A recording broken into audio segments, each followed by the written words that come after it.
Hello all welcome back to our channel. Railway grade 1 grade 3 technicians సంబంధించినటువంటి నోటిఫికేషన్స్లోను ఓవరాల్గా ఉన్నటువంటి పోస్టుల్లో మనకి ఏ డివిజన్కి ఎన్ని పోస్టులు ఉన్నాయనేది మనం ఒకసారి తెలుసుకునే ప్రయత్నం చేద్దాం. ఓకేనా, మనకి కోల్కతా డివిజన్ ఒకసారి మనం గమనించినట్టయితే ఓకేనా, కోల్కతా జోన్ నుంచి మనకు ఉన్నటువంటి పోస్టులు అనేది ఒకసారి మనం గమనించండి.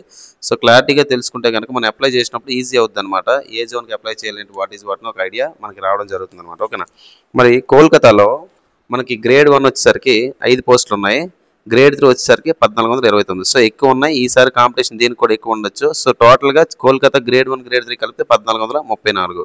తర్వాత చెన్నై వచ్చేసరికి గ్రేడ్ 1 18, గ్రేడ్ 3 వచ్చేసరికి 1329, టోటల్ పోస్టులు 1347. ఓకేనా, ముంబై తీసుకుందాం.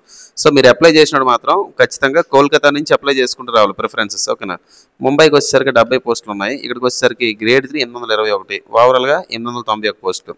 చండీగఢ్ తీసుకుందాం, గ్రేడ్ 1 15, గ్రేడ్ 3 431, సో ఓవరాల్గా 446 పోస్టులు. మరి జమ్మూ అండ్ శ్రీనగర్ తీసుకుంటే 5 పోస్టులు ఉన్నాయి, అందులో మన ఆంధ్ర తెలంగాణలో అయితే ఖచ్చితంగా అప్లై చేయరు కూడా. సో ఇక్కడ 291 పోస్టులు గ్రేడ్ 3, ఓవరాల్గా 296. తర్వాత ప్రయాగ్రాజ్ తీసుకుందాం. ఓకేనా, ఇది నిజంగా లక్కీ ఫెలో, ఈ ఒక్క ఉద్యోగం ఎవరికి వస్తుంది చూద్దాం. ప్రయాగ్రాజ్లో గ్రేడ్ 1 ఒకటే ఉంది పోస్ట్, గ్రేడ్ 3 238. మరి టోటల్ తీసుకుంటే 239 పోస్టులు ఉన్నాయి. ఓకేనా, తర్వాత తిరువనంతపురం తీసుకుందాం. ఓకేనా, తిరువనంతపురం తీసుకుంటే తిరువనంతపురం నుంచి గ్రేడ్ 1 ఏంది ఇక్కడ 6 ఉన్నాయి, గ్రేడ్ 3 191 ఉన్నాయి, ఓవరాల్గా 197. భోపాల్ తీసుకుందాం, 39 పోస్టులు, 171, గ్రేడ్ 3 వచ్చేసరికి మనకి 210, ఓవరాల్గా 120 పోస్టులు.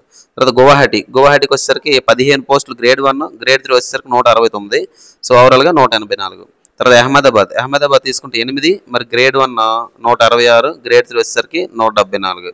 తర్వాత అజ్మీర్ తీసుకుందాం, అజ్మీర్ వచ్చేసరికి గ్రేడ్ 1 3, గ్రేడ్ 3 వచ్చేసరికి 136, ఓవరాల్గా 139 పోస్టులు ఉన్నాయి.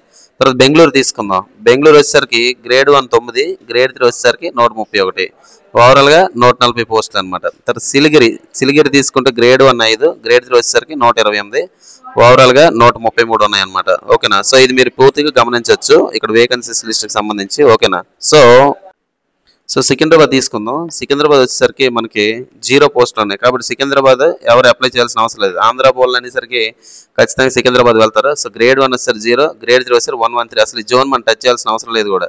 సో 113. బిలాస్పూర్ వచ్చేసరికి 3, గ్రేడ్ 1, గ్రేడ్ 3 68, సో ఓవరాల్గా 71 పోస్టులు.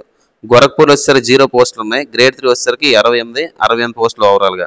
మాల్డా తీసుకుంటే 9 పోస్టులు ఉన్నాయండి, గ్రేడ్ 1, గ్రేడ్ 3 61, ఓవరాల్గా 70 పోస్టులు. భువనేశ్వర్ ఒకటి ఉంది. సో మన జోన్లో ఎవరు టచ్ అవసరం లేదు, ఎగ్జామ్ సెంటర్లు ఎక్కడ వస్తాయి ఏంటి అనేది దేవుడికి తెలియాలి. భువనేశ్వర్ తీసుకుంటే 37, ఓవరాల్ 38 పోస్టులు. రాంచీ 12 పోస్టులు ఉన్నాయి, సో గ్రేడ్ 3 వచ్చేసరికి 23, సో ఓవరాల్గా 35 పోస్టులు. పాట్నా 0. ఓకేనా, అదేవిధంగా గ్రేడ్ 1 7, గ్రేడ్ 3 వచ్చేసరికి 7, గ్రేడ్ 1 0, ఓవరాల్గా 7 పోస్టులు. ముజఫర్పూర్ తీసుకుంటే 6 ఉన్నాయి, గ్రేడ్ 1, గ్రేడ్ 3 0, ఇక్కడికి వచ్చే టోటల్ 6. మరి టోటల్గా 230 పోస్టులు అనేవి ఏవైతే ఉన్నాయి, ఈ 230 గ్రేడ్ 1. ఓకేనా, గ్రేడ్ 3 తీసుకుంటే 6008 పోస్టులు ఉన్నాయి, ఓవరాల్గా 6238. సో ఖచ్చితంగా గ్రేడ్ 3 మరి ఇంటర్మీడియట్ ఎలిజిబిలిటీ ఉంది కాబట్టి జాగ్రత్తగా ప్రిపేర్ అయితే, జనరల్ సైన్స్ ఎక్కువ ఉంది కాబట్టి మంచి ఇది మనకు అదృష్టం అని చెప్పుకోవాలి. బాగా ప్రిపేర్ అయితే జాబ్ రావడానికి కూడా అవకాశం ఎక్కువ ఉంటుంది. ఓకేనండి, right, thanks for watching this video, thank you very much.